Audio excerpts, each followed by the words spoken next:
खानापूर तालुक्याला गारपिटीचा तडाखा, शेकडो हेक्टर द्राक्ष बागांना फटका। सांगलीच्या खानापूर तालुक्यात झालेल्या गारपिटीचा फटका द्राक्ष बागांना मोठ्या प्रमाणात बसलेला आहे। तुफानी गारपिटीमुळे द्राक्षांचे घड अक्षरशः उद्ध्वस्त झालेले आहेत। भिवघाट, करंजे, बानुरगड, पैशीसह आसपासच्या गावांमध्ये गारपीट आणि वादळी वाऱ्यासह जोरदार पाऊस सुरू झाला आहे। या गारपिटीमुळे द्राक्ष बागांमधील घडांना मोठा फटका बसून शेतात अक्षरशः द्राक्ष मण्यांचा खच पडला आहे। या गारपिटीमुळे शेकडो हेक्टरवरील द्राक्ष बागांना फटका बसण्याची शक्यता व्यक्त केली जाते आहे आणि अचानक आलेल्या गारपीट आणि वादळी वाऱ्यासह पावसामुळे हातातोंडाशी आलेल्या द्राक्ष बागायतदार शेतकऱ्यांना मोठ्या आर्थिक नुकसानीला सामोरं जावं लागतं आहे। त्यामुळे राज्य शासनाने तातडीची मदत द्यावी अशी मागणी शेतकऱ्यांकडून होते आहे।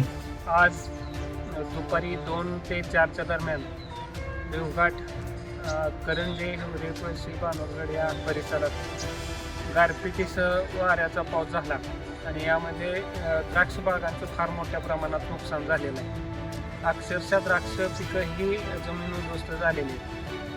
द्राक्षांचा सडा अगदी जमिनीवर बसेल इतपत सगळ्या द्राक्षांचं नुकसान होऊन शेतकऱ्यांवर अत्यंत दुर्दैवी वेळ आलेली असून द्राक्षाचं प्रचंड मोठं नुकसान झालेलं आहे। त्यामध्ये पूर्ण वर्षाचं जे मेहनत असते शेतकऱ्यांची ते पूर्णपणे वाया गेलेली आहे।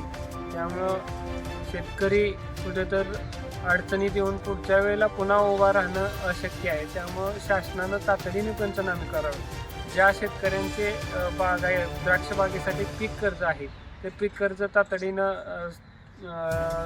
माफ करून पुन्हा पिकं घेण्यासाठी नव्यानं पीक कर्ज शासनानं देऊन शेतकऱ्यांना उभं करणं काळाची गरज आहे अशी विनंती या ठिकाणी आम्हाला करायची आहे।